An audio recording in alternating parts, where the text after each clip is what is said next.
yang sedang sakit, karena droplet ini begitu keluar dari tubuh penderita, dia akan bisa menyebar dengan jarak 1 hingga 2 meter. Kemudian orang yang sakit sebaiknya tetap di rumah, tidak bepergian keluar, tidak bekerja, tidak sekolah.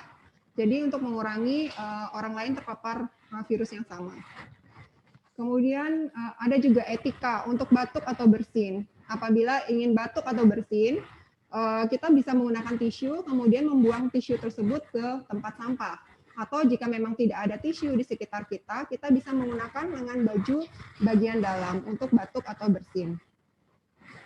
Selain itu juga benda-benda yang memang sering tersentuh oleh orang lain harus dibersihkan dengan desinfektan secara teratur. Kenapa?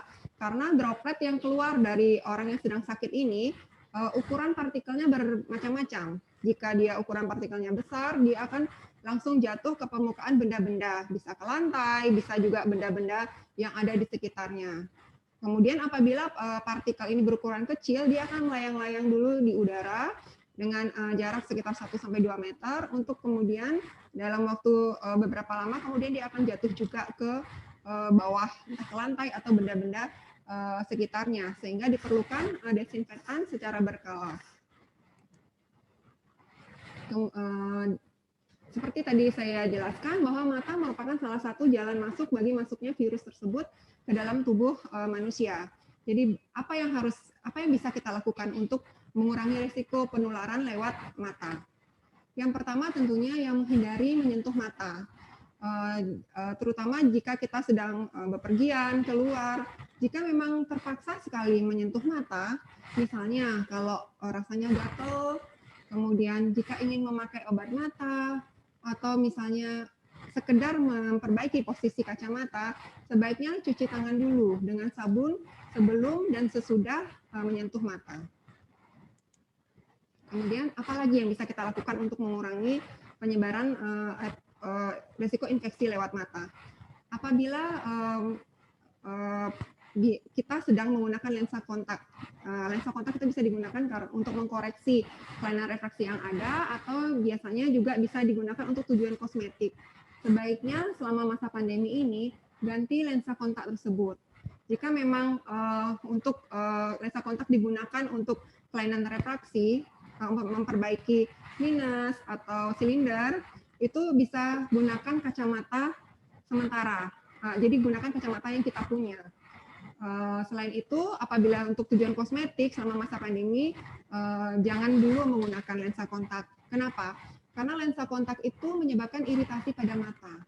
Selain itu, efek samping daripada penggunaan lensa kontak adalah mata kering.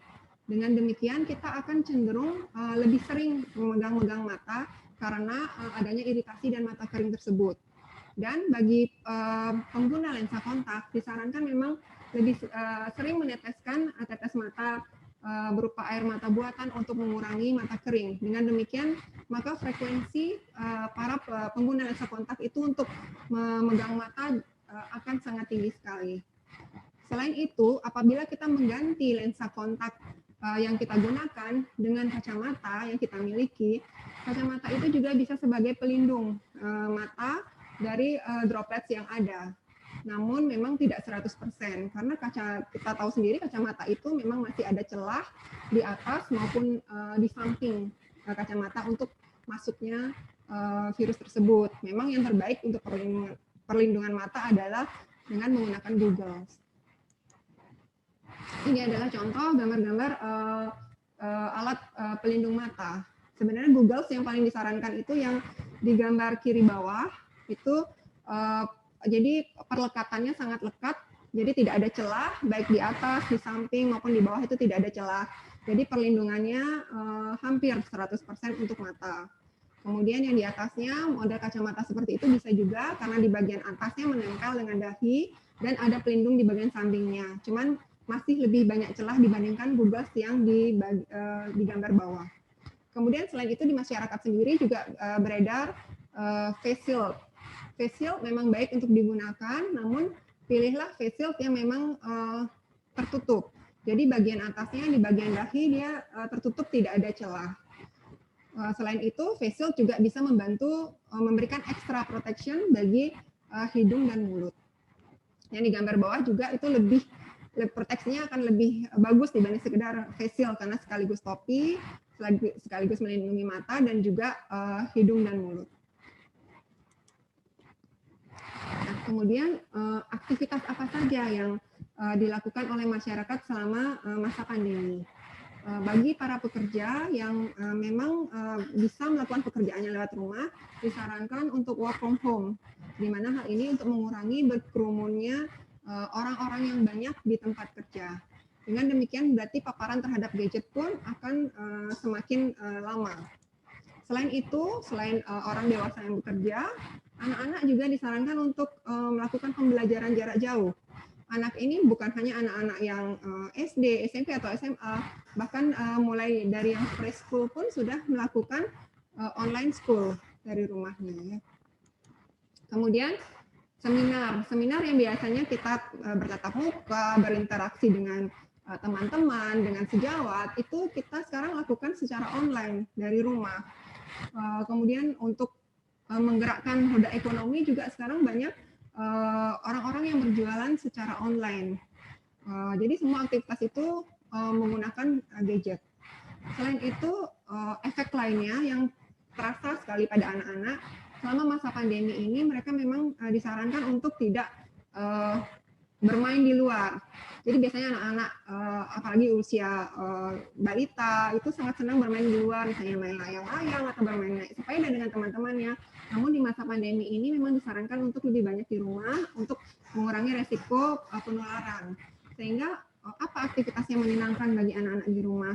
Ya tentunya yang nggak jauh-jauh dari nonton TV, atau misalnya main game, atau nonton film lewat gadget, lewat iPad, atau bisa juga lewat HP. Tentu saja semua aktivitas ini menggunakan gadget dalam waktu yang berlebihan. Nah, apa yang bisa terjadi apabila kita menggunakan gadget dalam jangka waktu yang lama? Mungkin para sahabat Ramata sering mendengar adanya istilah computer vision syndrome. Jadi apa itu? Sindrom merupakan suatu kumpulan gejala. Jadi computer vision syndrome adalah sekumpulan gejala yang dirasakan akibat penggunaan daripada gadget atau layar monitor yang berlebihan. Nah, apa saja gejala daripada computer vision syndrome itu? Itu biasanya kita mulai merasa sakit di daerah leher, kemudian di daerah belakang kepala, kemudian sakit kepala, kemudian mengalami ketegangan di otot-otot mata sehingga merasa sakit juga di daerah sekitar mata itu rasanya sakit, nggak nyaman. Kemudian mata mulai kering, di mana ciri-cirinya yaitu mata menjadi merah, kemudian sering berair, terutama bagi yang melakukan aktivitas gadgetnya itu di dalam ruangan tertutup, kemudian menggunakan AC dalam ruangan itu tentu saja penguapannya akan lebih tinggi dan berisiko lebih tinggi untuk mengalami mata kering. Kemudian lama-lama mata juga akan menjadi kabur, kemudian penglihatan menjadi double dan sering merasa silau. Jadi kalau keluar ruangan atau terkena sinar matahari rasanya silau akibat mata keringnya tersebut. Nah, kenapa bisa terjadi gejala-gejala akibat layar monitor tersebut? Pertama adalah karena terlalu lama berada di depan layar monitor.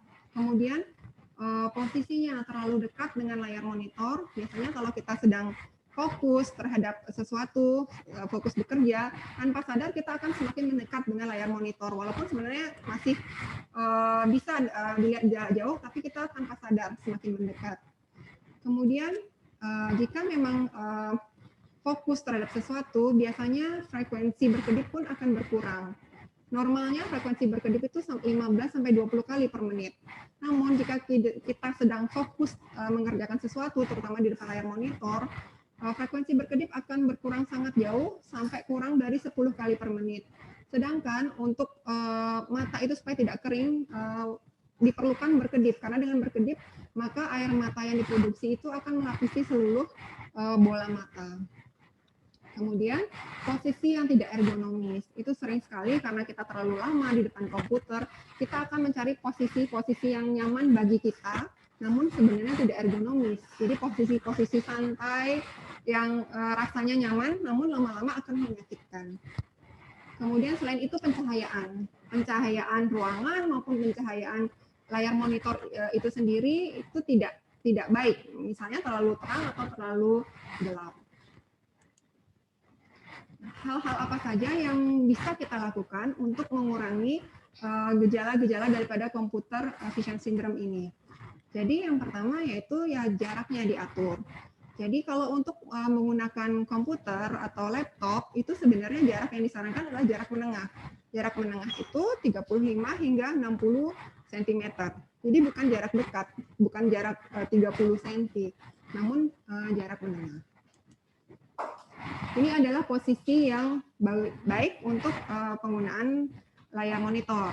Jadi di gambar pertama itu posisinya sangat tidak nyaman ya. Jadi semakin mendekat ke layar monitor, kemudian juga postur tubuhnya melengkung, tidak tegak lurus. Jadi yang disarankan adalah yang posisi kedua ataupun posisi ketiga, di mana pada posisi kedua tubuhnya tegak lurus dan jaraknya juga jarak menengah, yaitu antara 35 sampai 60 cm.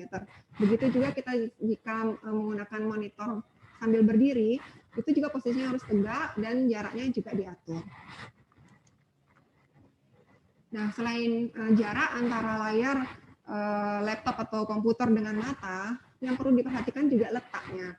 Letaknya jangan terlalu tinggi dan jangan juga terlalu rendah, karena kalau terlalu tinggi atau terlalu rendah itu akan menyebabkan rasa tidak nyaman di otot-otot pundak, leher, dan menimbulkan keluhan-keluhan daripada computer vision syndrome itu sendiri.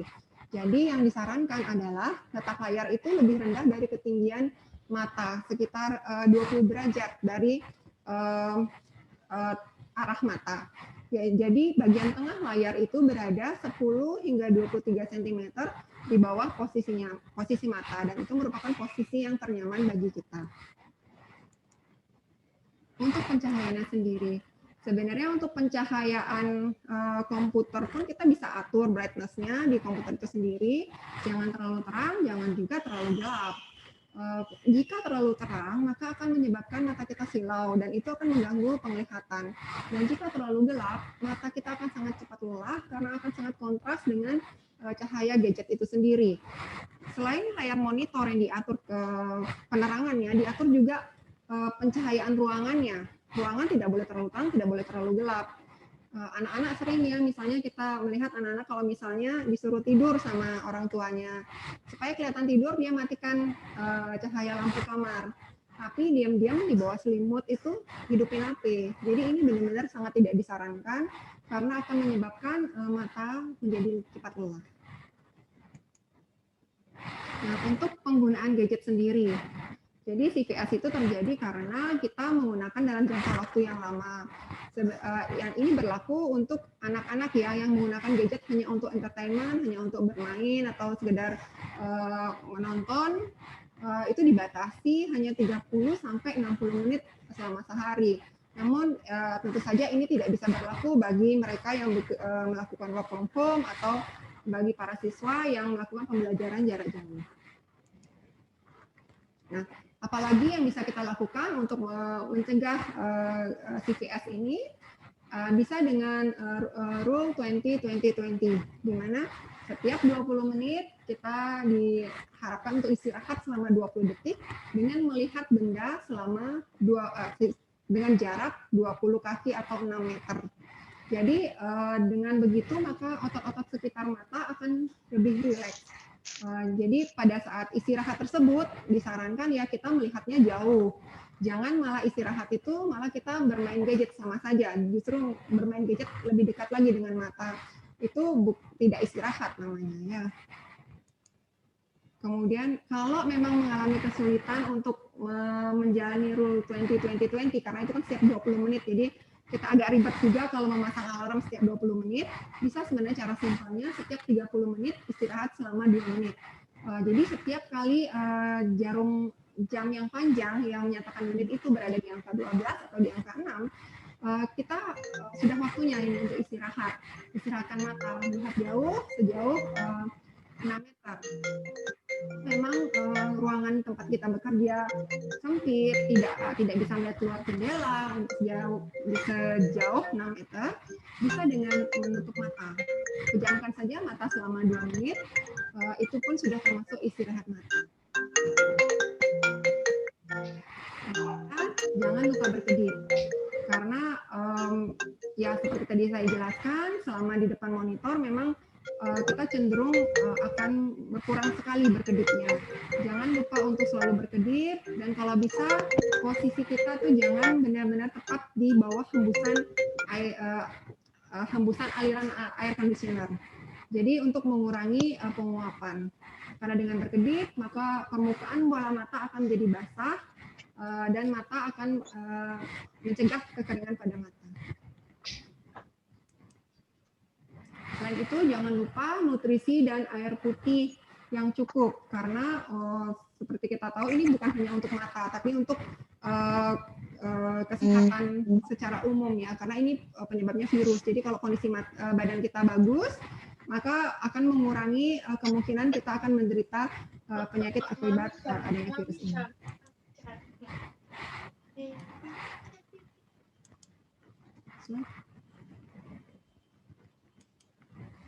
Oke, tadi di awal saya sudah jelaskan ada yang berbeda dari awal pandemi dengan saat kita memasuki adaptasi kebiasaan baru. Apakah yang berbeda tersebut?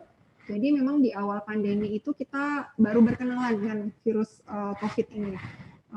Jadi kita masih menyusun alur protokol kesehatan yang aman bagi pasien untuk datang ke rumah sakit. Jadi di awal-awal masa pandemi ini kita hanya menganjurkan orang datang ke rumah sakit hanya jika dalam keadaan darurat. Selain itu kita juga para medis dan juga para medis sedang berusaha untuk menyiapkan alat pelindung diri yang cukup di awal-awal masa pandemi. Selain itu juga marak adanya konsultasi online pada saat awal pandemi, karena memang itu salah satu cara untuk mencapai pelayanan kesehatan. Kemudian yang baru ketika kita memasuki era adaptasi kebiasaan baru, yang disarankan untuk ke dokter adalah siapa saja yang mengalami keluhan, dan tentu saja pergi ke rumah sakit atau misalnya ke klinik atau ke praktek dokter itu dengan tetap mematuhi protokol kesehatan. Ya, amankah pergi ke dokter mata? Pertanyaan ini sangat sering ditanyakan oleh teman-teman, bahkan keluarga. Mereka sering bertanya, saya ada keluhan begini-begini, aman nggak ya pergi ke rumah sakit? Aman nggak ya pergi ke dokter? Itu sampai sekarang masih banyak atau masih sering sekali dipertanyakan. Memang wajar ya, jadi di masa pandemi seperti ini orang-orang akan takut pergi ke tempat yang mereka pikir akan ada banyak orang berkerumunan di sana. Jadi untuk menjawab pertanyaan ini, saya akan menjelaskan protokol apa yang kita lakukan di rumah sakit untuk mencegah atau mengurangi resiko penularan daripada virus corona ini.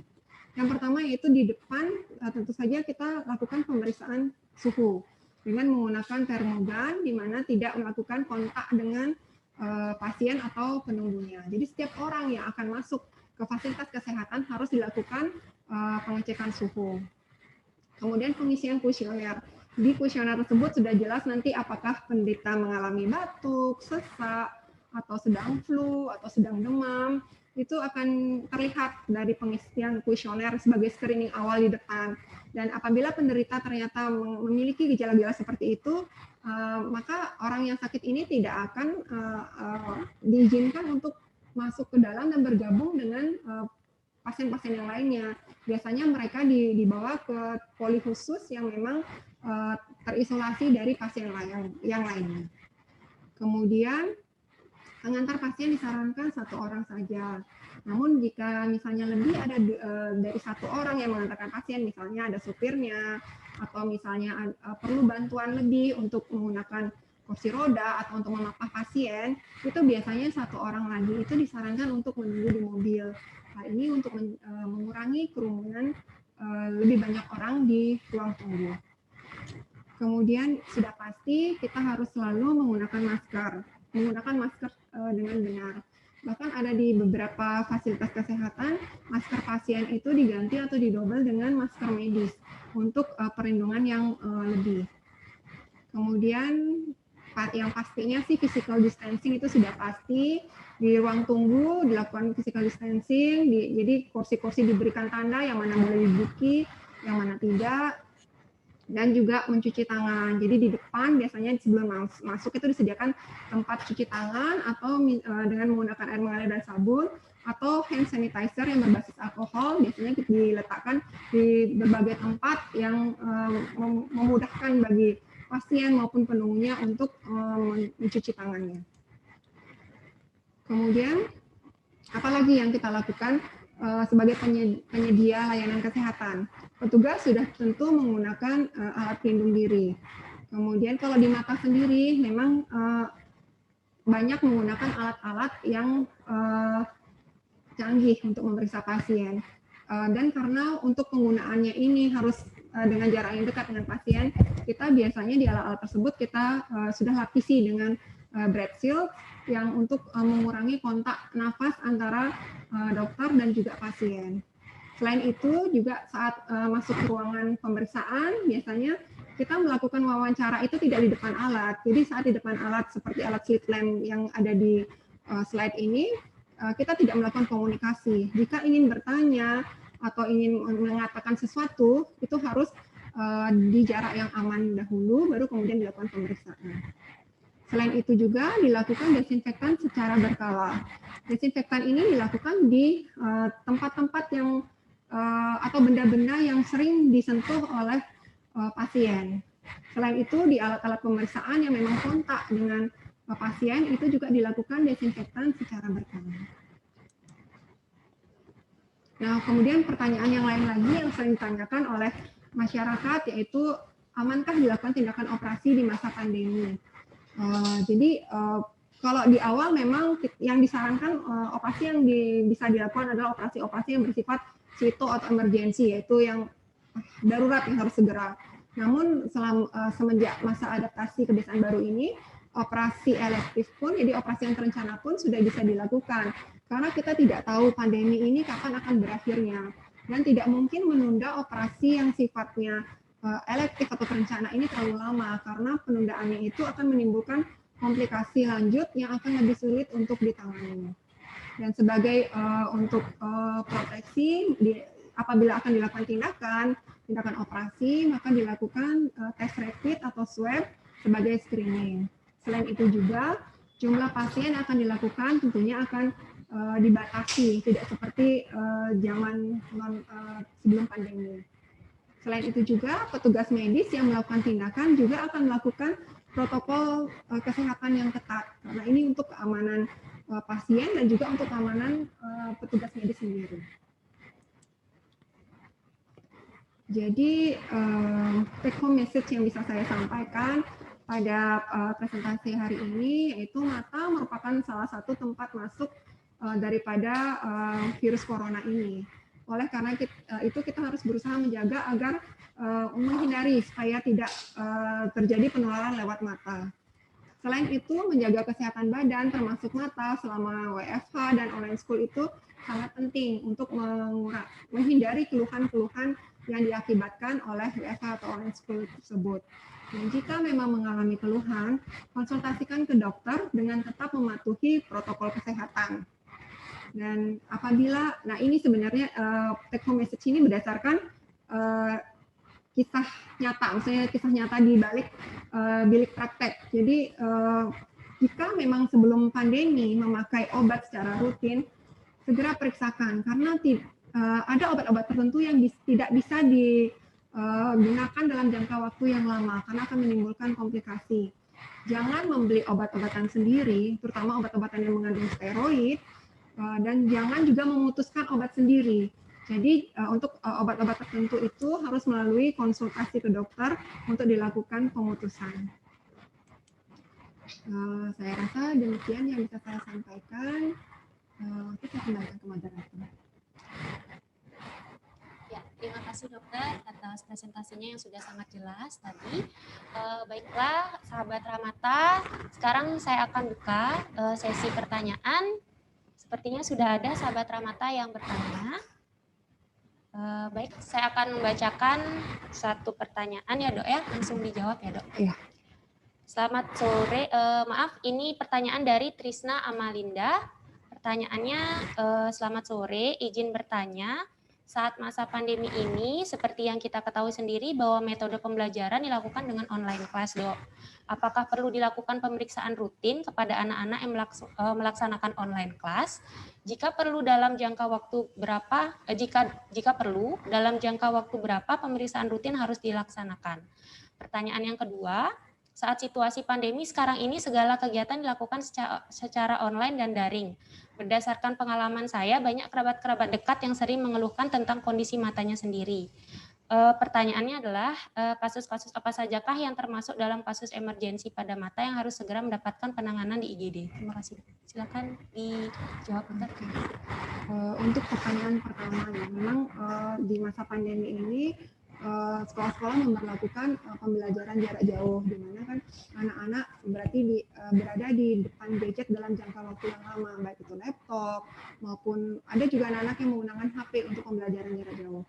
Jadi berapa lama? Jadi sebenarnya gini, tanpa adanya online school pun sebenarnya memang anak-anak itu disarankan untuk secara rutin diperiksakan kondisi matanya, terutama bagi anak-anak yang memang ada riwayat keluarga, misalnya dari riwayat keluarga yang mengalami semua orang tuanya, misalnya keduanya memakai kacamata, terutama misalnya orang tuanya ada yang minusnya tinggi, memang secara rutin diharapkan memeriksakan diri ke dokter mata.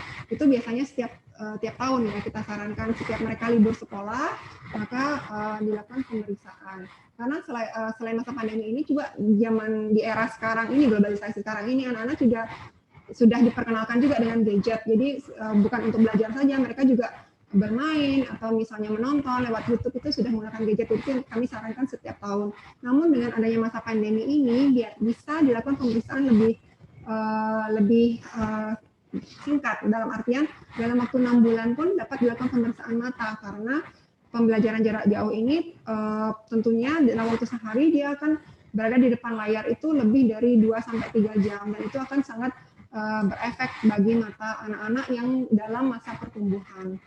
Selain itu juga bila anaknya sendiri sudah mengeluh, nggak usah nunggu 6 bulan, misalnya anaknya sudah mengeluh, "Mah kok kabur ya, mah kok nggak enak, matanya sakit, atau matanya perih," atau mereka nggak usah ngomong. Kita sebagai orang tua pun sebenarnya bisa lihat. Jadi kalau misalnya depan komputer anaknya mulai memicingkan matanya, atau misalnya mulai mengucak-ngucak matanya, itu bisa sebagai pertanda ini anak harus segera diperiksakan ke dokter mata untuk melihat apa yang menjadi penyebabnya.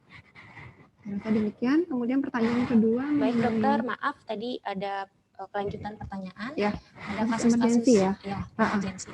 Jadi kasus apa saja yang termasuk emergensi yang mengharuskan kita harus segera nih ke dokter mata atau harus segera ke UGD. Jadi yang pertama yaitu apabila merasa kehilangan penglihatan yang tiba-tiba. Misalnya sore itu masih biasa nih ngelihat tuh masih biasa.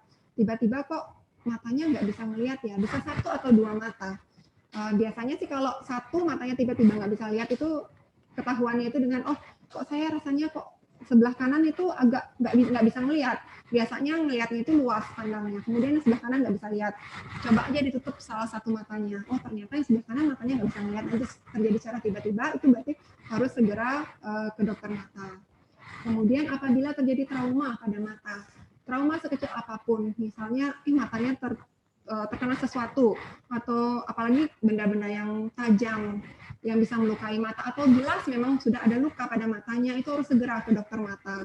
Atau traumanya itu bersifat trauma kimia, misalnya matanya tanpa sengaja kena bahan-bahan yang bersifat kimia, baik asam maupun basa, misalnya kena pembersih lantai kamar mandi, itu biasanya salat asam ya. Kemudian terkena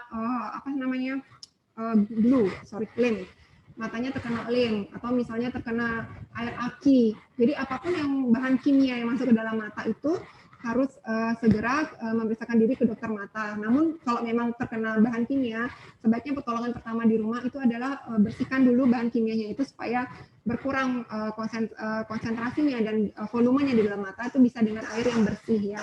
Nggak selalu air keran yang mengalir, karena air keran pun bisa kotor. Gunakan air yang bersih air bersih mengalir untuk membersihkan mata. Setelah itu pergilah ke dokter mata. Kemudian yang lainnya yaitu tiba-tiba jadi pandangan tadi kan pandangannya hilang kalau yang pertama. Kemudian ini pandangannya tiba-tiba kok merasa agak bergelombang atau misalnya kehilangan lapang pandang sebagian, misalnya saya nggak bisa ngeliat yang bagian atas atau nggak bisa ngeliat yang bagian bawah, atau adanya blind spot, jadi ada titik-titik yang tidak bisa saya lihat. Jadi dan itu terjadi mendadak, harus segera memeriksakan diri ke dokter mata. Saya rasa itu sih yang baik, terima kasih dokter atas penjelasannya. Pertanyaan kedua datang dari Dokter Megawati Wijaya. Pertanyaannya adalah bagaimana kiat untuk menghindari agar mata tidak kering atau silau atau lelah? Adakah kiat untuk menghindarinya dan berapa maksimal untuk laptop atau komputer, untuk layar monitor atau HP? Apakah istilah 20-20 itu bisa berkurang gejalanya? Dipersilakan untuk menjawab. Baik, jadi untuk mengurangi mata kering pada pengguna layar monitor, itu memang yang pertama ya jangan lupa berkedip. Kita harus mengingatkan diri sendiri, kita harus sering berkedip loh. Gitu. Kemudian rule 20-20-20 itu tentu saja akan mengurangi gejala-gejala yang diakibatkan oleh karena penggunaan gadget yang berlebihan. Dan namun kalau memang paparannya terlalu lama, misalnya dari pagi sampai malam, itu ya bukan berarti akan 100% tidak mengalami gejala. Bisa saja mengalami gejala, tapi setidaknya berkurang dibanding tidak sama sekali melakukan rule 20-20-20 tersebut. Selain itu juga, seperti tadi saya katakan, hindari misalnya penyebab yang menyebabkan penguapannya bisa lebih tinggi, misalnya jangan duduk di hembusan air conditioning AC.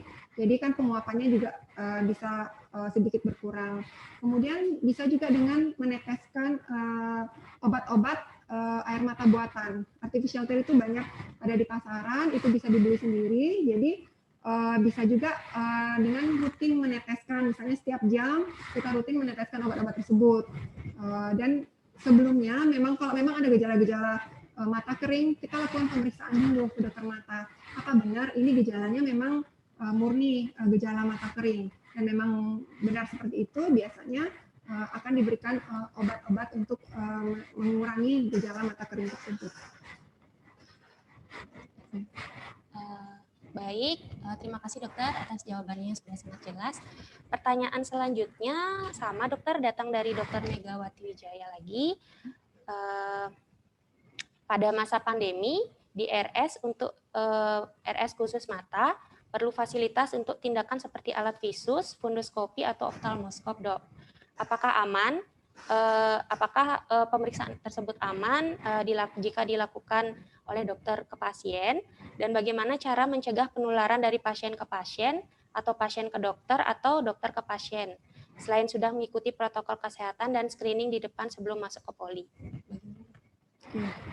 Jadi mungkin bagaimana mencegah penularan dengan terutama untuk mata ya, memang ada banyak peralatan yang kita gunakan ke pasien. Jadi seperti tadi saya jelaskan, kalau di awal itu screeningnya ya seperti screening secara umum ya, misalnya pengecekan suhu, kuesioner, kemudian pasiennya harus memakai masker yang benar ya. Karena banyak sekali pasien yang memakai masker tapi tidak benar, jadi di bawah hidung, karena masker itu fungsinya adalah untuk melindungi hidung dan mulut.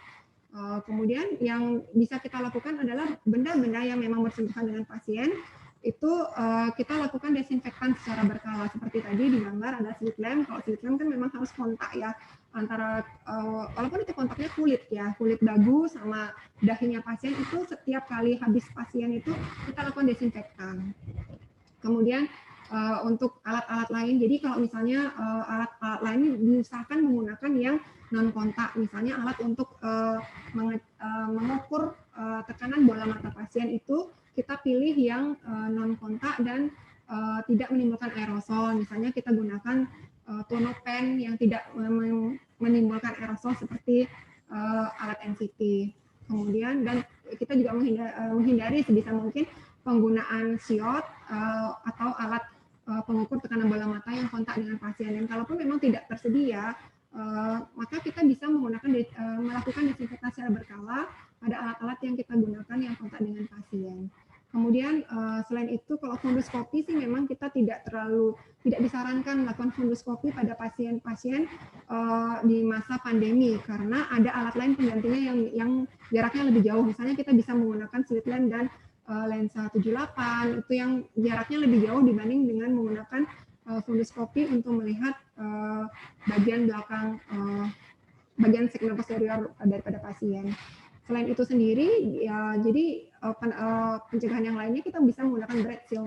Breath seal itu bisa kita bisa taruh di tempat-tempat kayak misalnya di FO itu biasanya sudah ada terpasang breath seal. Kemudian di alat kita sendiri, misalnya di slit lamp itu bisa dipasang breath seal. Jadi dan selain itu, walaupun sudah terpasang breath seal bukan berarti aman untuk pasien ataupun dokter untuk berbicara di depan slit lamp. Jadi tetap saja jika ingin melakukan wawancara pada pasien atau pasien ingin bicara dengan dokter, itu dilakukan di dalam jarak yang aman, tidak di depan alat slit lamp.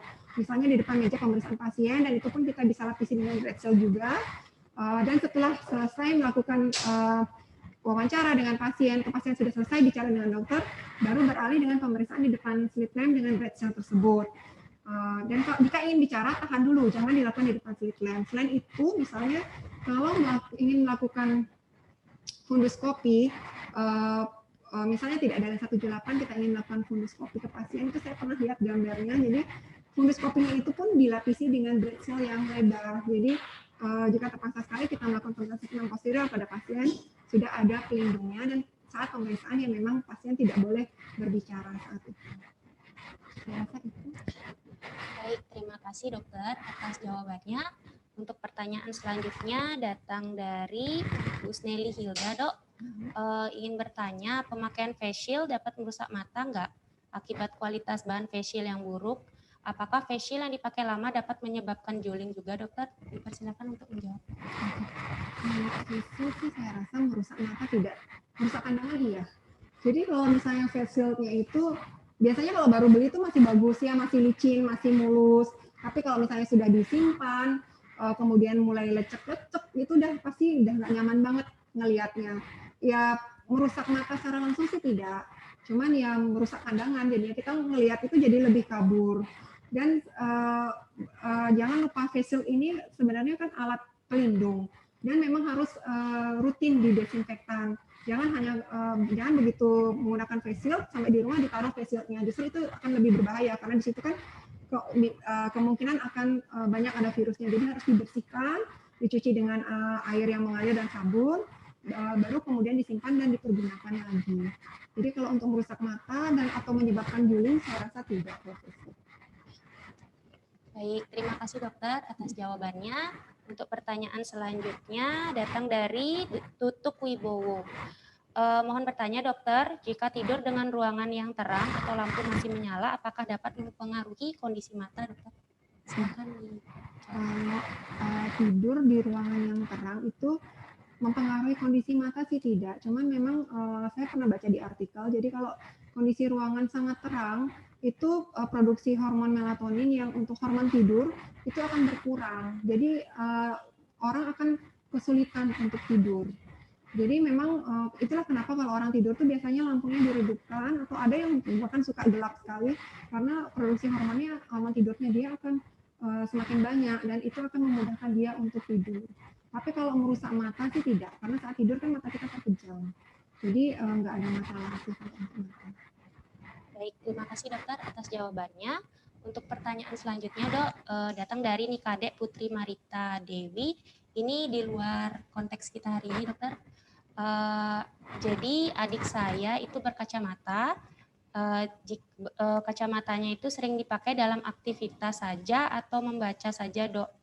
Soalnya banyak yang bilang kalau sering pakai kacamata malah akan naik terus ukuran kacamatanya.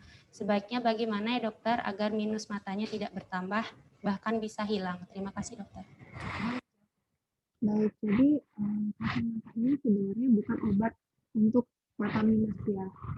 Kacamata ini adalah alat bantu untuk mata minus. Dan kapan dipakainya? Jadi mata minusnya memang kondisinya akan selalu seperti itu, dia akan selalu minus. Kalau tidak digunakan kacamata, dia akan kabur.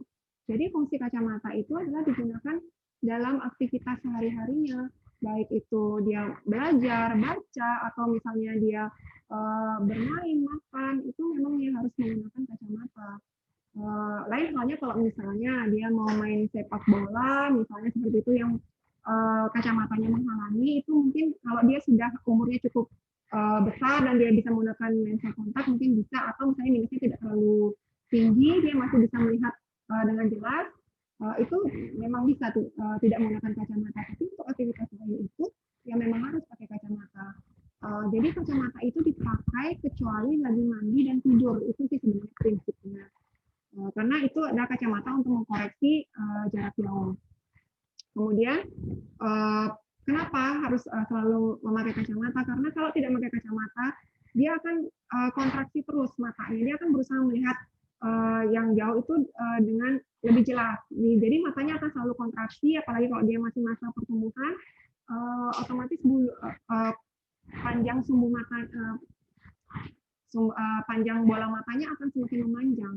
Nah, hal ini bisa menyebabkan minusnya bertambah. Justru kalau tidak pakai kacamata, maka minusnya akan bertambah. Terima kasih dokter atas jawabannya. Untuk pertanyaan selanjutnya datang dari Dr. Megawati Wijaya. Dokter, ada kasus pasien yang tiba-tiba merasa silau dan melihat seperti ada bayangan titik-titik yang bergerak-gerak. Bagaimana harus bertindak di rumah sebelum ke dokter spesialis? Dokter, persilakan untuk menjawab. Oke. Jadi mungkin bisa di ini dulu ya. Itu kenapa dulu? Apakah ada trauma sebelumnya atau memang penderita memang mengalami minus tinggi? Jadi memang keluhan seperti misalnya silau atau melihat titik-titik di rumah tuh maksudnya apakah melihat floaters ya mungkin maksudnya ya. Jadi kalau floaters itu jadi penderita tuh melihat ada kayak seperti bayangan hitam, titik-titik hitam tuh melayang-layang, ngikutin. Jadi setiap dia bergerak, bayangan hitam itu akan mengikuti seiring dengan gerak bola matanya dia. Jika memang ada keluhan seperti itu ya terutama bila orang-orang dengan minus tinggi, kemudian tiba-tiba ada keluhan seperti itu, memang seharusnya sebaiknya segera ke dokter mata. Untuk pertolongan pertama di rumah saya rasa tidak ada ya. Jadi kalau seperti itu ya kita harus lakukan pemeriksaan supaya untuk mengetahui penyebabnya kenapa tiba-tiba melihat floater itu. Baik, terima kasih dokter atas jawabannya. Untuk pertanyaan selanjutnya datang dari Dr. Hari Wijaya. Selamat sore dokter, mohon izin bertanya. Saya sering menemukan pasien dengan keluhan kelilikan dalam bahasa Balinya. Mohon penjelasan penyebab, obat yang baik, serta pencegahan. Terima kasih dokter. Jadi kelilikan atau bintitan atau istilahnya kordiolum sih kalau kita di dunia medis. Jadi itu adalah infeksi pada palpebra atau pada kelopak mata. Nah, infeksi ini bisa juga sih didasari oleh karena adanya alergi, terutama apabila bintitan yang terjadi terlalu sering. Misalnya sekarang kena bintitan mata kanan, nantinya kena tadinya kena yang atas, kena yang bawah, kemudian pindah lagi ke mata kirinya. Jadi terlalu sering berulang. Itu bisa ditelusuri apakah ada faktor alergi yang mendasari. Jadi selain itu juga, jadi karena ini adalah infeksi yang tentu penyebabnya adalah bakteri ya. Kita lihat juga lingkungan, misalnya sedang ada pembangunan, jadi ada banyak debu sehingga menyebabkan orang itu sering mengalami kelilian. Atau misalnya dia orang tersebut memiliki kebiasaan sering mengucek matanya. Jadi kalau tangan kita kan memang bagian tubuh yang paling kotor ya, karena kita gunakan untuk menyentuh benda-benda. Jadi kalau orang yang memiliki kebiasaan mengucek-ucek mata itu akan berisiko lebih tinggi untuk mengalami kelilian atau hardiolum tersebut. Penanganannya ya itu yang penanganan pertama yang pastinya kompres hangat. Kompres hangat ini sering pasien bilang saya sudah kompres dok, tapi nggak ada varian hasilnya, ada pengaruhnya. Kompresnya gimana dulu caranya? Berapa lama dikompres? Jadi biasanya orang itu salah melakukan kompres hangat. Di kompresnya jadi sekali dia ngambil air hangat, kemudian dikompres sampai hilang hangatnya udah selesai. Dan itu pun nggak nyampe 5 menit dia ngompresnya, paling berapa menit udah hilang hangatnya, dan udah selesai dianggap sudah melakukan kompres hangat. Sebenarnya tidak seperti itu, minimal 10 menit, kalau bisa sampai 15 menit dalam sekali ngompres, dan airnya itu memang harus selalu hangat. Jadi biasanya kan dalam waktu 5 menit itu udah hilang hangatnya, kita tambahkan lagi air panas atau air yang lebih hangat, jadi supaya benar-benar tetap hangat. Diulangi lagi ya, Dok, Diulang ya. lagi. Kemudian yang kedua adalah bisa digunakan salep antibiotik, biasanya kita gunakan untuk mata yang mengalami bintitan.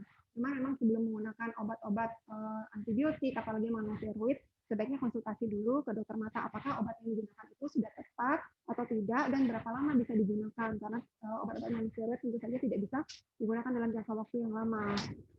Kemudian yang pencegahannya paling penting adalah menjaga kesehatan mata. Itu seperti tadi, sebenarnya di masa pandemi ini adalah kesempatan kita untuk mengurangi kebiasaan-kebiasaan buruk seperti kebiasaan untuk mengucek-ucek mata. Itu mulai sekarang harus benar-benar dihilangkan kebiasaan seperti itu. Dan apabila memang ada beberapa bintitan atau herdiolum yang membandel, sudah dikasih obat, sudah dilakukan kompres yang benar, itu dia tetap safe seperti itu, tetap ada benjolan, dan memang jika memang seperti itu terus, tidak ada perubahan, sudah peradangannya sudah hilang, sudah nggak merah, tapi tetap ada benjolan, ya itu memang harus dilakukan insisi ya, dilakukan insisi dan kuretase. Jadi dibuka, dibikin luka di sana, dibersihkan, benar-benar bersihkan, dikerot lah istilah awamnya, untuk mengeluarkan nanah yang ada di dalam kelopak matanya. Ya, berarti yang paling penting memang pencegahan ya, Dok, ya, agar tidak dilakukan operasi gitu ya, Dok, ya. Baik, pertanyaan selanjutnya dari Dr. Hariwijaya, Dok. Makanan apa yang seharusnya kita konsumsi setiap hari untuk menjaga kesehatan mata? Sebenarnya makanan 4 sehat 5 sempurna pun sudah cukup ya, dalam artian begini, harus makanan tertentu yang khusus untuk mata tuh sebenarnya nggak harus ini nggak seperti itu. Jadi yang penting kita disarankan sehari-hari itu kan memang cukup sayuran, cukup buah-buahan, itu kalau memang konsumsinya memang sudah cukup, itu pun sudah bisa menjaga kesehatan mata. Nggak perlu harus ini untuk mata harus jus wortel, karena kadang pasien ini, Dok, saya sudah minum jus wortel setiap hari kok tetap aja minus. Jadi bukan begitu sih prinsipnya. Intinya kita menjaga kesehatan mata dengan konsumsi makanan yang cukup, yang sama seperti kita menjaga kondisi badan. Seperti itu. Terima kasih, Dokter, atas pertanyaannya. Untuk pertanyaan selanjutnya datang dari Dr. Hariwijaya lagi, Dok. Apakah obat tetes mata steril seperti Insto, Rohto, dan lain-lain aman digunakan setiap hari? Lalu apakah ada vitamin mata yang baik dikonsumsi setiap hari? Terima kasih. Baik, jadi begini. Kalau untuk tetes mata, kita biasanya untuk terutama untuk mata kering itu kita memang sarankan menggunakan artificial tear yang memang sesuai dengan rekomendasi kita, karena misalnya obat-obat yang beredar di pasaran yang kadang-kadang dibeli sendiri oleh pasien itu komposisinya tidak sesuai dengan yang kita harapkan. Jadi kalaupun untuk mata kering pun sebenarnya artificial tear itu ada bermacam-macam jenisnya, dari mulai yang komposisinya tidak terlalu banyak untuk yang dry air ringan, kemudian ada yang komposisinya lengkap, makin banyak, itu disesuaikan dengan kondisi mata keringnya. Dan untuk mengetahui seberapa kering si matanya itu memang harus dilakukan pemeriksaan terlebih dahulu. Tapi kalau misalnya memang mau membeli obat-obatan di luar dulu sebelum mencoba dulu, sebelum ke dokter, gunakanlah artificial tear yang memang yang komposisinya memang sesuai untuk kondisi mata. Jadi maksudnya air mata buatan yang komposisinya lebih sesuai dengan air mata kita, seperti itu. Kemudian untuk vitamin, vitamin yang dikonsumsi setiap hari, seperti tadi saya jelaskan, untuk nutrisi mata, untuk menjaga kesehatan sehari-hari itu sebenarnya cukup dari sayuran dan buah-buahan yang makanan 4 sehat 5 sempurna yang kita konsumsi sehari-hari. Itu apabila mata memang tidak ada mengalami kelainan. Tapi misalnya mata mengalami kelainan seperti misalnya AMD, jadi ada kelainan di makulanya yang memerlukan vitamin-vitamin tertentu, itu memang ada. Tapi itu pun bukan obat-obat yang sembarang bisa kita konsumsi sehari-hari, dalam arti diperiksa dulu kelainannya apa dulu, kemudian vitamin apa yang sesuai untuk kelainannya tersebut. Jadi vitamin pun ada berbeda-beda tergantung kelainan apa yang kita temukan pada saat itu. Ya, baik dokter, karena waktu sudah sangat terbatas, pertanyaan juga sudah habis, jadi saya tutup webinar kali ini. kasih dokter karena sudah bersedia membagi ilmunya serta berdiskusi dengan sahabat Ramata. Ya. Baik, sahabat Ramata. Terima kasih karena sudah berpartisipasi pada webinar hari ini. Semoga diskusi serta ilmu yang sudah dibagikan oleh Dr. Dwipayani tadi bisa bermanfaat bagi sahabat Ramata, serta bisa diaplikasikan ya dok ya terhadap kehidupan sehari-hari, terutama di masa pandemi ini. Selanjutnya, saya akan tutup webinar hari ini. Terima kasih banyak atas waktu serta perhatiannya. Selamat sore sahabat Ramata, dan sampai jumpa di webinar selanjutnya. Terima kasih.